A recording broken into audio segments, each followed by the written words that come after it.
Bayangkan sebuah dunia di mana demokrasi tidak pernah lahir karena dihancurkan sejak awal.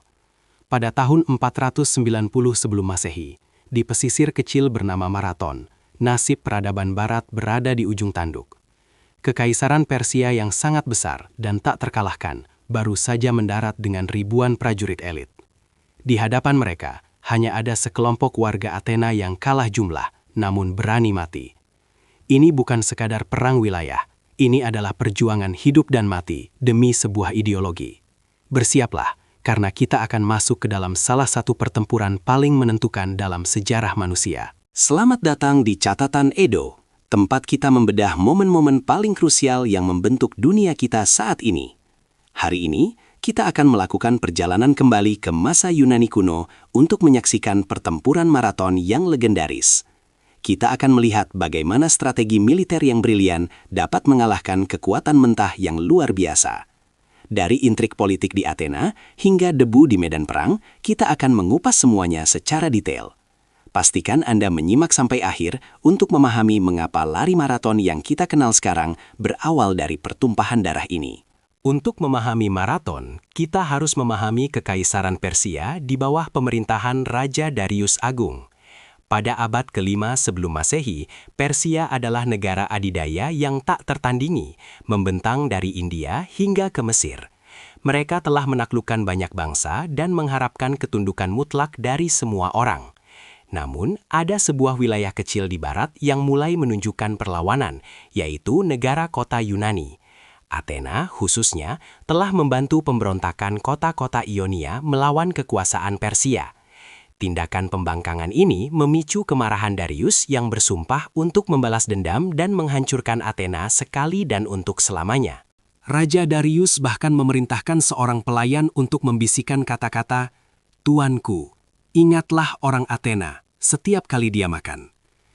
Dendam ini bukan hanya masalah pribadi, tetapi juga langkah strategis untuk mengamankan perbatasan barat kekaisarannya.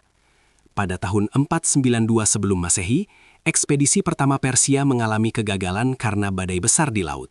Namun, Darius tidak menyerah dan segera menyiapkan armada yang jauh lebih besar dan mematikan. Dia mengirim utusan ke seluruh Yunani untuk meminta simbol ketundukan, tanah dan air. Sebagian besar kota menyerah karena takut, tetapi Athena dan Sparta merespons dengan melemparkan utusan tersebut ke dalam sumur. Ketegangan mencapai puncaknya ketika armada Persia yang terdiri dari ratusan kapal berlayar melintasi Laut Egea pada musim panas tahun 490 SM. Mereka membawa sekitar 25.000 tentara infanteri dan kavaleri yang sangat terlatih. Target utama mereka adalah Eretria dan Athena, dua kota yang telah mendukung pemberontakan Ionia. Eretria jatuh dengan cepat setelah dikhianati dari dalam, dibakar habis dan penduduknya dijadikan budak. Berita kehancuran Eretria sampai ke telinga orang Athena, menyebarkan ketakutan yang mendalam di seluruh kota. Mereka tahu bahwa target berikutnya adalah mereka, dan tidak ada tempat untuk melarikan diri. Atas saran Hippias, mantan tiran Athena yang berkhianat dan memihak Persia, pasukan Darius mendarat di Teluk Marathon. Lokasi ini dipilih karena medannya yang datar dianggap ideal bagi kavaleri Persia yang ditakuti untuk beroperasi. Marathon terletak sekitar 40 km dari pusat kota Athena, jarak yang cukup dekat untuk melakukan serangan cepat, namun cukup jauh untuk memberikan ruang bagi pendaratan besar. Saat kapal-kapal Persia menyentuh pasir pantai, ribuan prajurit mulai turun dan mendirikan kamp. Bagi orang Athena, pemandangan ribuan tenda Persia di pantai mereka adalah mimpi buruk yang menjadi kenyataan. Di dalam tembok Athena, kepanikan dan perdebatan sengit terjadi di antara 10 jenderal pilihan. Haruskah mereka bertahan di balik tembok kota yang kuat, atau keluar menemui musuh di medan terbuka? Bertahan di dalam kota beresiko terjadi pengkhianatan, seperti di Eretria. Sementara menyerang di luar berarti menghadapi jumlah musuh yang jauh lebih banyak. Miltiades, salah satu jenderal yang paling berpengalaman, mendesak untuk segera melakukan serangan balik. Dia memahami taktik Persia karena pernah bertugas di bawah mereka sebelumnya. Akhirnya, dengan suara bulat yang dramatis, diputuskan bahwa tentara Athena akan bergerak menuju Marathon. Namun, Athena tidak bisa menghadapi ancaman ini sendirian. Mereka mengirim seorang pelari cepat bernama Peidipides ke Sparta untuk meminta bantuan militer. Peidipides menempuh jarak sekitar 240 km dalam waktu kurang dari 2 hari. Sebuah prestasi fisik yang luar biasa.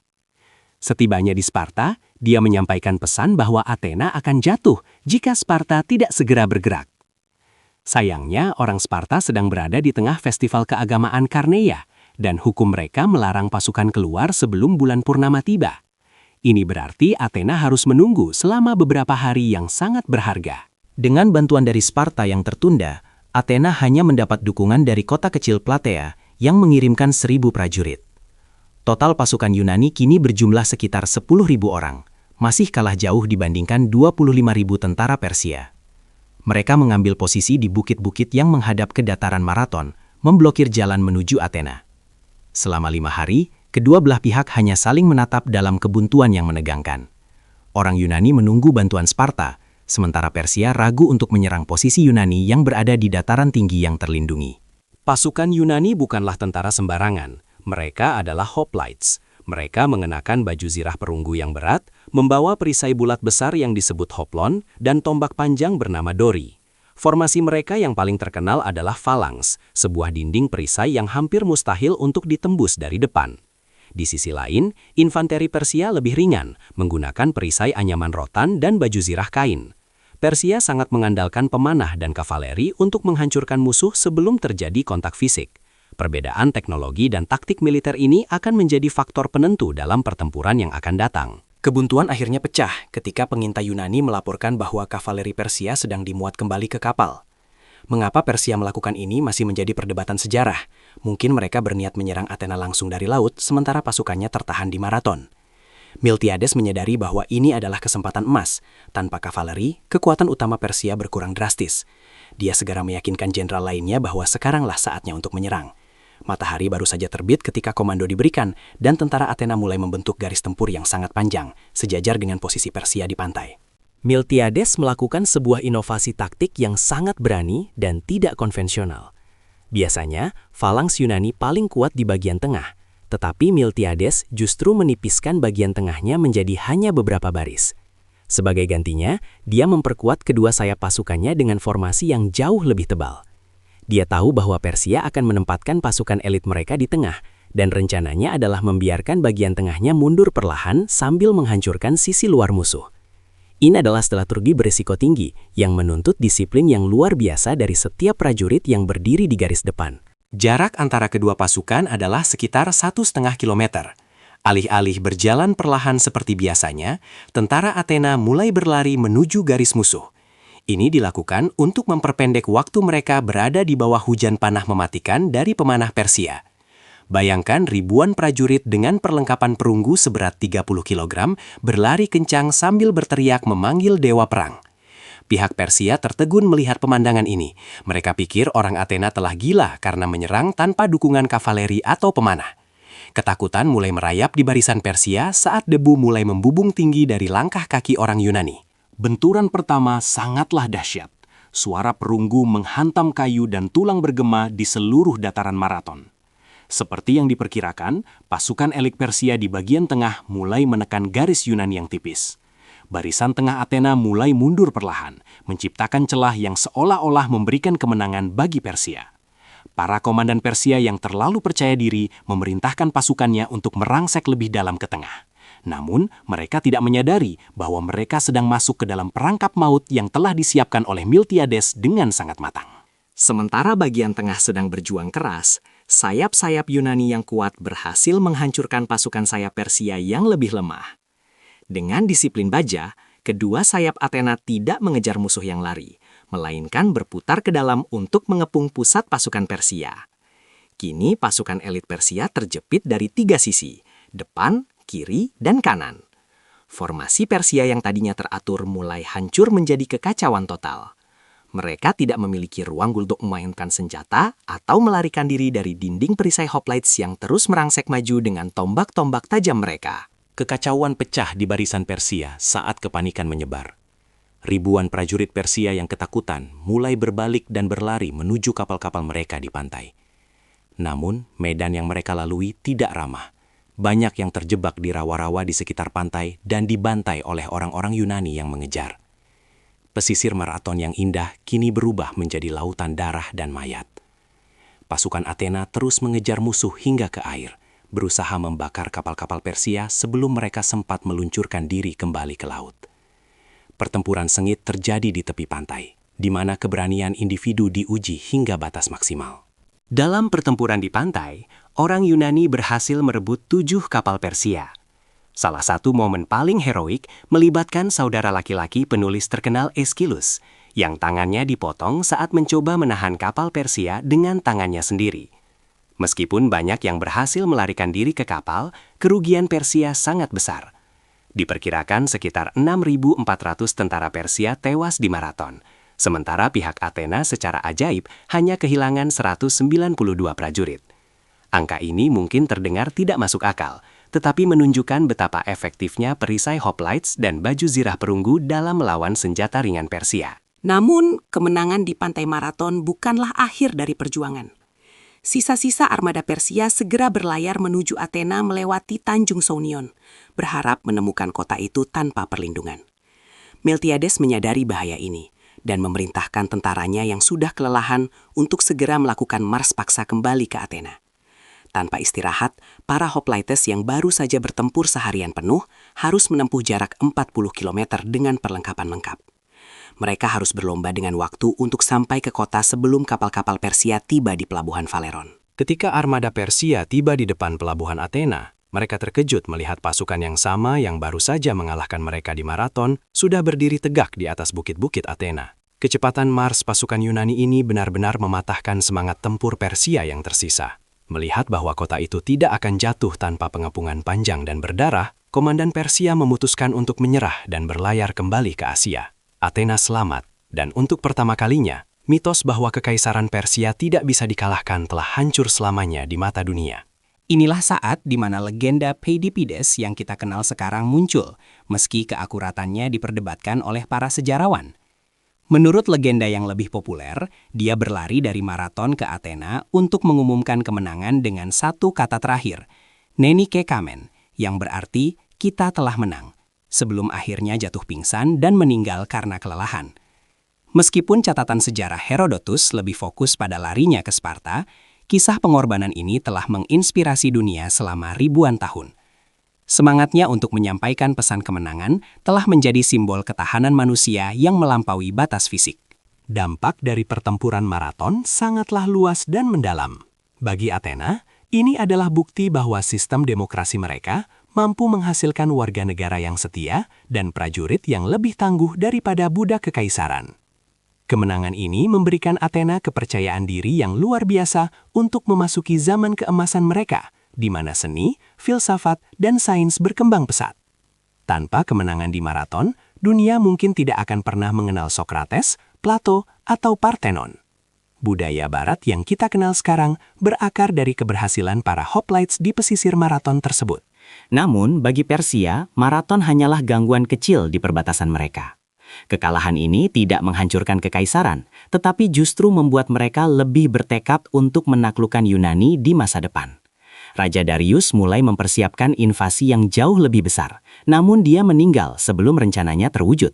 Putranya, Xerxes I, akan mengambil alih misi ini 10 tahun kemudian, yang mengarah pada pertempuran yang tak kalah terkenal seperti Thermopylae dan Salamis.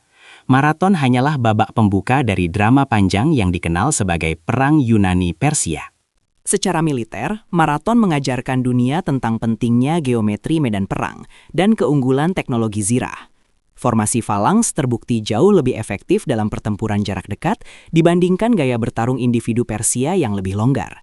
Taktik pengepungan sayap yang digunakan Miltiades menjadi studi kasus klasik yang masih dipelajari di Akademi Militer hingga hari ini. Ini membuktikan bahwa strategi yang cerdas dapat menjadi pengganda kekuatan yang menyeimbangkan ketimpangan jumlah personel. Maraton adalah kemenangan otak atas otot dan disiplin atas kekacauan. Hingga hari ini, gundukan tanah besar yang dikenal sebagai Tumulus orang-orang Athena masih berdiri di dataran Maraton sebagai monumen bagi 192 pahlawan yang gugur. Tempat ini bukan sekedar situs arkeologi, tetapi simbol keberanian dalam menghadapi penindasan. Penggalian di situs ini telah menemukan tulang belulang dan senjata yang terkubur, memberikan bukti fisik nyata dari peristiwa yang terjadi lebih dari 2.500 tahun yang lalu. Pengunjung yang berdiri di sana sering merasakan keheningan yang mendalam, membayangkan teriakan perang yang pernah bergema di dataran yang sekarang tenang ini. Ketika Olimpiade modern pertama diadakan di Athena pada tahun 1896, lomba lari maraton diciptakan untuk menghormati peristiwa sejarah ini. Jaraknya ditetapkan berdasarkan rute yang diambil oleh Pheidippides dari medan perang ke pusat kota Athena. Sejak saat itu, lari maraton telah menjadi salah satu olahraga paling ikonik di dunia yang melambangkan batas daya tahan manusia. Setiap kali seorang pelari melewati garis finish setelah 42,195 km, mereka secara tidak langsung memberikan penghormatan kepada para prajurit Athena yang berlari demi kebebasan mereka di tahun 490 SM. Mari kita renungkan sejenak. Jika Persia menang di maraton, sejarah dunia akan berubah total. Tidak akan ada demokrasi ala Athena, mungkin tidak ada konsep hak asasi individu yang kita miliki sekarang, dan bahasa serta agama di Eropa mungkin akan sangat berbeda. Maraton adalah perisai yang menjaga benih-benih peradaban barat agar tidak layu sebelum berkembang. Keberanian segelintir orang di pesisir kecil tersebut telah bergema melampaui ruang dan waktu, membentuk cara kita berpikir dan hidup saat ini di abad modern. Kisah ini juga mengingatkan kita bahwa tidak ada musuh yang terlalu besar untuk dikalahkan jika kita memiliki persatuan dan strategi yang tepat. Orang-orang Athena saat itu menghadapi ketidakpastian yang luar biasa. Namun mereka memilih untuk bertindak daripada menyerah pada nasib. Mereka menghadapi ketakutan terbesar mereka dengan kepala tegak dan tombak di tangan. Ini adalah pelajaran abadi tentang ketangguhan mental yang relevan bagi siapapun yang menghadapi tantangan besar dalam hidup mereka. Kemenangan maraton adalah kemenangan semangat manusia atas keputusasaan. Kita telah melihat bagaimana detail-detail kecil dari festival keagamaan Sparta hingga keputusan kavaleri Persia untuk naik ke kapal mengubah jalannya sejarah. Sejarah seringkali ditentukan oleh momen-momen singkat dan keputusan-keputusan cepat di bawah tekanan. Pertempuran maraton adalah pengingat bahwa masa depan tidak pernah tertulis di atas batu. Ia dibentuk oleh keberanian dan pengorbanan mereka yang berani berdiri di garis depan.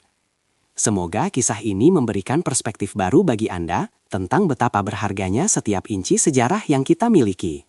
Terima kasih telah menemani kami menjelajahi debu dan kejayaan di dataran maraton. Kisah ini hanyalah satu dari ribuan narasi luar biasa yang tersimpan dalam lipatan sejarah manusia. Kami berharap dokumenter singkat ini tidak hanya memberikan informasi, tetapi juga inspirasi bagi Anda. Pertempuran maraton membuktikan bahwa bahkan dalam kegelapan yang paling pekat, cahaya keberanian dapat mengubah dunia. Sampai jumpa di perjalanan sejarah berikutnya, di mana kita akan mengungkap lebih banyak misteri dan kemenangan dari masa lalu yang membentuk masa depan kita. Jika Anda menikmati perjalanan sejarah ini, jangan lupa untuk menekan tombol like dan subscribe agar tidak ketinggalan update seru lainnya tentang peristiwa-peristiwa besar dunia. Bagikan pendapat Anda di kolom komentar. Apakah menurut Anda, strategi Miltiades adalah yang terbaik dalam sejarah kuno? Nyalakan juga lonceng notifikasi untuk mendapatkan pemberitahuan video terbaru kami. Dukungan Anda sangat berarti bagi kami untuk terus menyajikan konten sejarah yang berkualitas. Sampai jumpa di video selanjutnya, dan ingatlah selalu, sejarah untuk memahami masa depan.